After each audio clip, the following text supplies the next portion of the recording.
Good morning प्यारे बच्चों, मैं विजय पाल आपका अपने यूट्यूब चैनल असेंबली क्लासेस में आपका बहुत बहुत स्वागत करते हैं। आपको बता दें, इससे पहले जो लेक्चर दिया गया था उसमें आपको बताया गया था क्या होता है कूलाम का नियम। कूलाम के नियम को फार्मूला सहित देखे थे और अब इसके बारे में अब इसके आगे स्टेप पे बात करते हैं क्या होते हैं कूलाम के नियम के बारे में जानते हैं। तो अगर दो बल वैद्युत बल लग रहे हो एक डायरेक्शन में, तब उसको कैसे निकालेंगे, क्या होता है ये, इसको कैसे जोड़ेंगे, क्या घटाते हैं, ये सब पूरे डिटेल के बारे में जानेंगे। तो आज चलते हैं फिर से फिजिक्स की दुनिया में चलते हैं, ठीक है। फटाफट आज बात करेंगे, ठीक है, कि इसके बारे में बात करेंगे। कल के बारे में जो भी लेक्चर दिया गया था ये था क्या होता है। अब इसके आगे आप नोट किए होंगे, तब देखो जब इसके बारे में बात करते हैं फिर क्या होता है। अब देखो, अगर हम ये फार्मूला बताए थे आपको, अब इसके फार्मूले के आगे बात करेंगे क्या होता है, ये कैसे होता है। एक एक टॉपिक, एक एक चीजें सब क्लियर हो जाएगी। मजा ना आया तो पैसा वापस, गारंटी है, आएगा क्यों नहीं, ठीक है। अब बात करते हैं, जब कल फार्मूला बताया कि एफ ए जो होता है फोर्स ऑफ इलेक्ट्रिसिटी, ठीक, मतलब वैद्युत बल। क्या होता है वैद्युत बल, जब बताए थे कि Q1 Q2 upon r square, यही बताए थे। और इसमें बताए थे कि जो K होता है वो प्रयोगों द्वारा पाया गया कि 1/4 पाई एप्सिलॉन नॉट के बराबर होता है, जिसका मान होता है 9 × 10 के पावर 9। कितना होता है 9 × 10 के पावर 9 होता है। और ये होता है क्या, अगर इसका मात्रक सहित लिखो तो न्यूटन मीटर स्क्वायर प्रति कूलम स्क्वायर, ठीक है, कूलम स्क्वायर ये होता है इसका मान, ठीक। जब इसके बारे में बात करेंगे, आज जो इसमें एप्सिलॉन होता है इसको पढ़ते हैं एप्सिलॉन नॉट। क्या पढ़ेंगे, एप्सिलॉन नॉट पढ़ते हैं। क्या पढ़ते हैं, एप्सिलॉन नॉट पढ़ते हैं, ठीक है, एप्सिलॉन नॉट पढ़ते हैं। और इसको बोलते क्या है, निर्वात की वैद्युतशीलता। क्या बोलते हैं, निर्वात की वैद्युतशीलता। क्या बोलते हैं, निर्वात की वैद्युतशीलता। क्या होते हैं निर्वात की वैद्युतशीलता, इसका मान कितना होता है, इसका मात्रा क्या होता है, इसकी भीमा क्या होती है। अब इसके बारे में बात करेंगे, ठीक है। तो इतना लिखते चला, फिर हेडिंग डालना एप्सिलॉन नॉट का आंकिक मान। क्या है, आंकिक मान, हेडिंग डालो एप्सिलॉन नॉट का आंकिक मान कितना होगा, ठीक है। अब बात करते हैं इसके बाद, ठीक है, इसको नोट करते जाना। फिर देखो, अब हम बताए थे कि 1/4 पाई एप्सिलॉन नॉट जो होता है वो 9 × 10 के पावर 9 न्यूटन मीटर स्क्वायर प्रति कूलम स्क्वायर होता है, प्रति कूलम स्क्वायर होता है। अब इसके बारे में अगर सोचो, अगर हम सिर्फ इतने का मान निकालें या इधर भेज देना इसको, तो एप्सिलॉन नॉट का मान होगा जो 1/4 पाई × 9 × 10 के पावर 9 हो गया इतना, ठीक है। अब अगर बात करते हैं, फिर अब अगर इतना बात करते हैं तब ये हो क्या जाएगा, ये कूलम स्क्वायर हो जाएगा, ऊपर चला जाएगा, ठीक है, न्यूटन प्रति मीटर स्क्वायर। अगर इसका मात्रक पहले चेक करो, पहले अब इतना समझो। अगर देखो अब ये है, इसको नीचे लेके, अगर नीचे ले तो कूलम स्क्वायर ऊपर चला जाएगा, क्या हो जाएगा, कूलम स्क्वायर प्रति न्यूटन मीटर स्क्वायर, इतना हो जाएगा।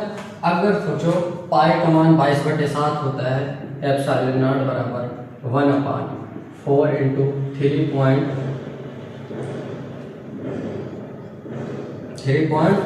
पाई का मान कितना होता है 22/7। अगर 22/7 अगर निकालते हो, 22/7 अगर इसका मान निकालते हो, तब इसको देखो 22/7 रखना, 3.18441 रखना, या 22/7 रखना, इसको रखो। 22/7 को काट के जो भी मान आए उसको यहाँ रखना है, और यहाँ रखने के बाद फिर इसको कैलकुलेशन करना।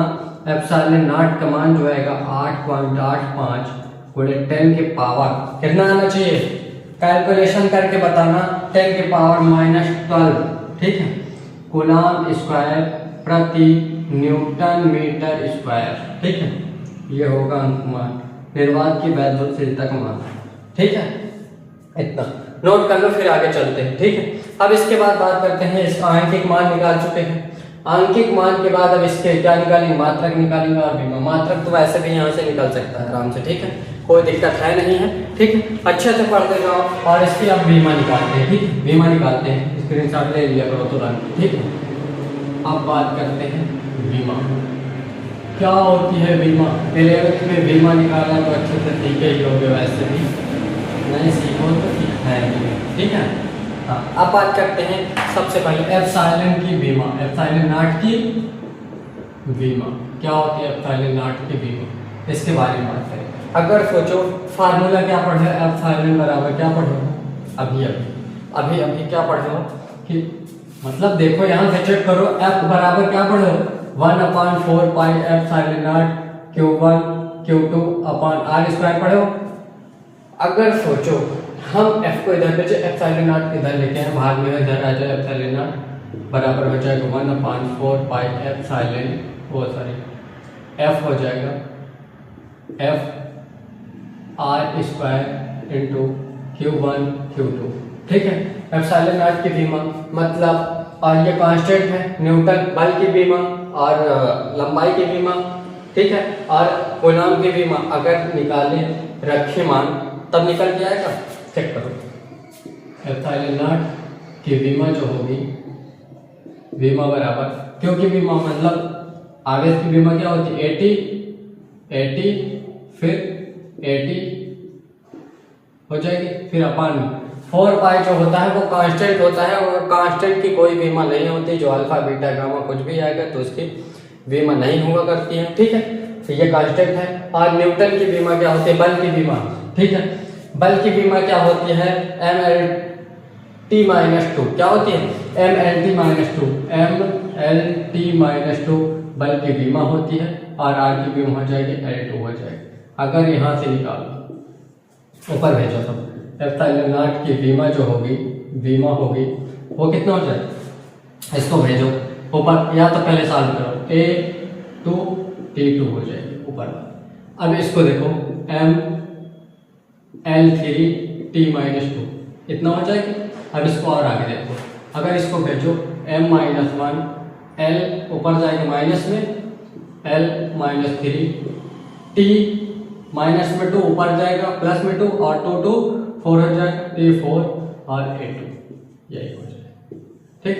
निकाल एप्सिलॉन नॉट की बीमा क्या हो जाएगी, एप्सिलॉन नॉट की बीमा क्या हो जाएगी, हो जाएगी M-1 L-3 T4 A2, ठीक है, समझ में बात। हाँ, इसको नोट करो फिर आगे बढ़ते हैं, ठीक। फिर नोट पॉइंट में भी लिखते जाओ।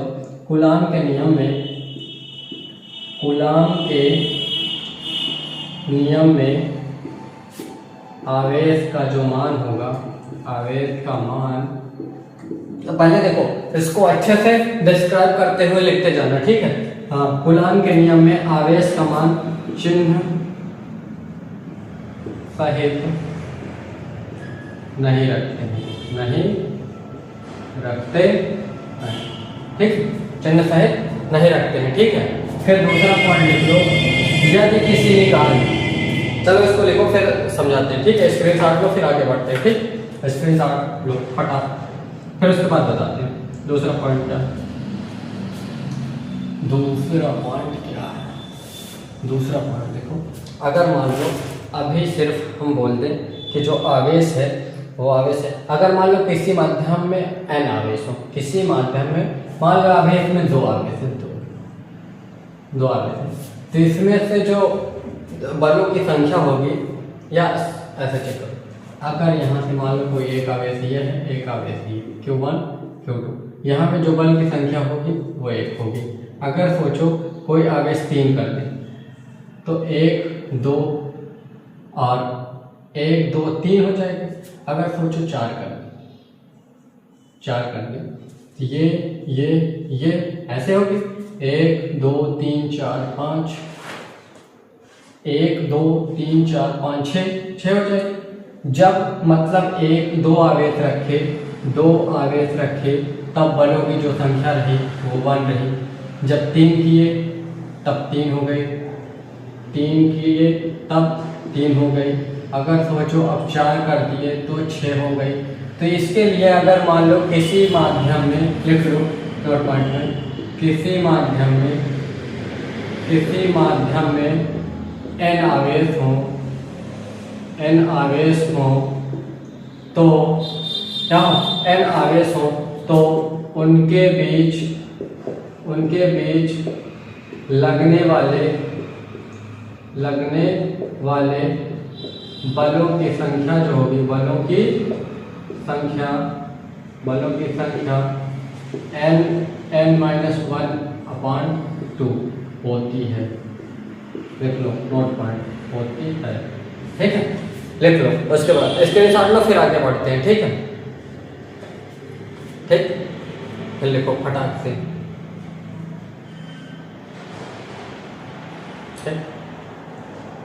ठीक है, नोट करो फटाक से, फिर बात करते हैं बलों के परिणामी बल कैसे निकालते हैं, ठीक है। हाँ नोट करो, हाँ स्क्रीनशॉट लो, फिर आगे बढ़ते हैं, ठीक।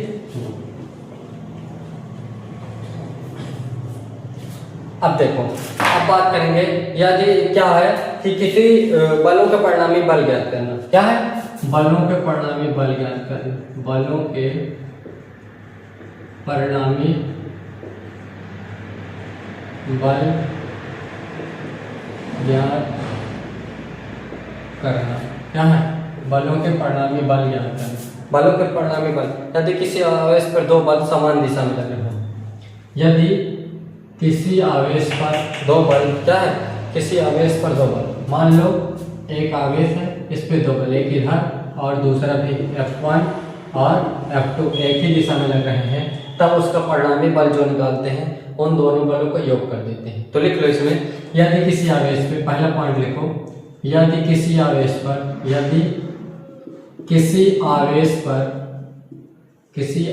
पर दो बल समान दिशा में लग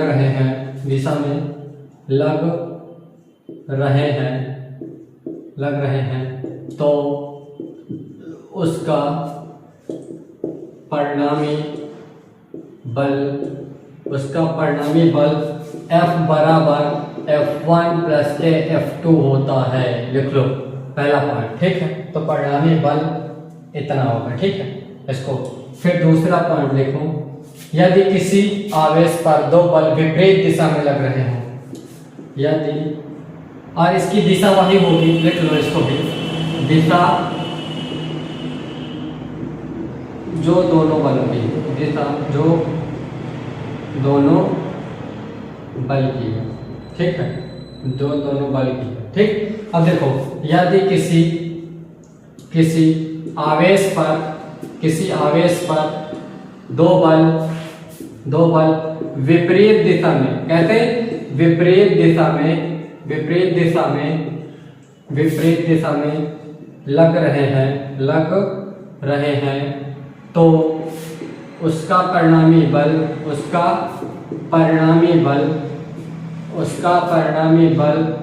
उन दो बलों के अंतर से ज्ञात करते हैं। मतलब अगर कोई आवेश में कोई एक आवेश इधर बल लग रहा है, कोई दूसरा F1 और ये F2, तो इसका जो परिणामी बल निकालेंगे वो क्या होगा, F बराबर जो होगा, F बराबर फर्स्ट को दूसरे से घटाएंगे, इसका मतलब होता है जो ज्यादा हो उससे घटाना है। इसकी दिशा वही होगी, लिख लेना, इसकी दिशा वही होगी जो जिस बल का मान ज्यादा होगा, ठीक है, लिख लो, नोट करो, फिर उसके बाद आगे बढ़ते हैं, ठीक है। Screenshot for that, now we proceed for next one, ठीक है। अब देखो, ठीक, फिर उसके बाद देखो, समझो भाई, समझो, ठीक है, समझो बहुत अच्छे से, बहुत अच्छे समझने की कोशिश करो और पढ़ते भी जानना, समझो नहीं किसी दिन अगर गुस्सा हुए तो हम लोगों को ऑनलाइन फैटी आएंगे, ठीक है, ठीक, ऑनलाइन फैटी आएंगे, समझ रहे हो ना, ठीक। फिर उसके बाद देखो, अगर जब दो बल किसी थीटा कोण पे लगे, हाँ देखो तीसरा पॉइंट लिखो, जब जब दो बल किसी थीटा कोण पर लग रहे हों तो जब कोई बल थीटा कोण पे लग रहा हो तो क्या होता है, जब दो बल किसी थीटा कोण पे लग रहे हो तो मान लो एक बल इधर और एक बल इधर, ये F1 और ये F2 और बीच में थीटा कोण, तो उसका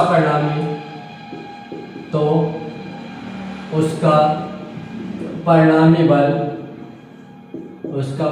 बल F बराबर रूट के अंदर F1 का स्क्वायर प्लस के F2 का स्क्वायर प्लस के 2F1 F2 cos थीटा होता है। 11th में पढ़े हो, ठीक है। अगर नहीं पढ़े हो तो इसको लिख लो, ठीक है। समझ में बात? हाँ, नोट करो, फिर उसके बाद एक क्वेश्चन देते हैं। इसको लिखो फिर एक क्वेश्चन देते हैं। एक प्यारा सा छोटा सा नन्हा सा क्यूट सा प्रश्न देते हैं और इसको सॉल्व करो न्यूमेरिकल, ठीक है। ठीक, फिर उसके बाद अब एक क्वेश्चन करो, ठीक है। एक समबाहु त्रिभुज है, देखो क्वेश्चन लिखो। एक समबाहु त्रिभुज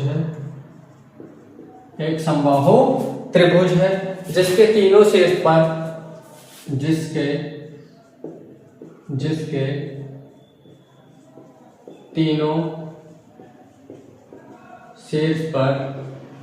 जिसके तीनों शीर्ष पर 10 कूलम का आवेश है।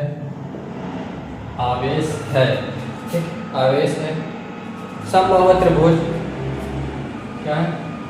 समबाहु त्रिभुज ABC है। ABC की भुजा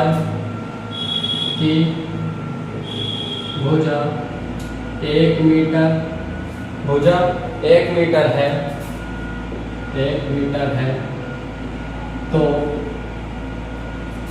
बताओ क्या क्या बताना है, ठीक है। शीर्ष B पर रखे आवेश पर परिणामी बल। पहला है शीर्ष B पर रखे परिणामी बल, शीर्ष B पर रखे परिणामी बल बताओ। दूसरा लिखो अपने या अपनी वाली या वाले का नाम बताओ, ठीक है। बताओ फटाक से, ठीक है। उसको ना बताना लेकिन इसको जरूर बताना, ठीक है। हाँ, फिर देखो शीर्ष B पर अगर मान लो सबसे पहले एक त्रिभुज बना ABC, एक त्रिभुज बनाया और इसकी भुजा जो है सब 1 मीटर है, 1 मीटर, ठीक है। फिर शीर्ष पे 10 कूलम का आवेश है, 10 कूलम, ठीक है। शीर्ष B पॉइंट पे क्या है? परिणामी बल ज्ञात करना है, ठीक है। अब देखो A और B के कारण, मतलब A बिंदु और B के कारण इस पे जो बल लगेगा वो कितना लगेगा चेक करो। ये मतलब बिंदु A व B के आवेश के कारण बल F1 हो तो अगर F1 मान लेते हैं तब क्या होगा? हमें पता है न्यूटन के नियम से और कूलम के नियम से 1/4 pi epsilon naught Q1 Q2 upon R square से। अगर इसमें से निकालें F बराबर, ठीक है, F1 बराबर 1/4 पाई एप्सिलॉन नॉट Q1 मतलब 10 गुणे 10 बटे के R स्क्वायर मतलब 1 का स्क्वायर। अगर F1 बराबर निकालें 9 × 10⁹ 9 × 100, ठीक है। अगर फिर निकाल लें F1 बराबर निकाल लें तब ये क्या हो जाएगा 9 × 10⁻⁴ 11, ठीक है, न्यूटन। 11 न्यूटन। F1 का मान निकल गया। अब F2 का मान निकालते हैं। कहाँ से? A और C के बीच, A व C के बीच बल F2 हो। F2 हो तो, अगर F2 हो तो इसकी दिशा जो होगी वो इधर होगी, F1। अब इसके कारण हाँ, B और C के बीच लिखो, B व C के बीच बल F2 हो। अगर सोचो अभी जो कूलम के नियम से निकाले थे, तो अगर F2 का मान निकालो तो 1/4 पाई एप्सिलॉन नॉट 10 × 10/1 F2 बराबर क्या हो जाएगा?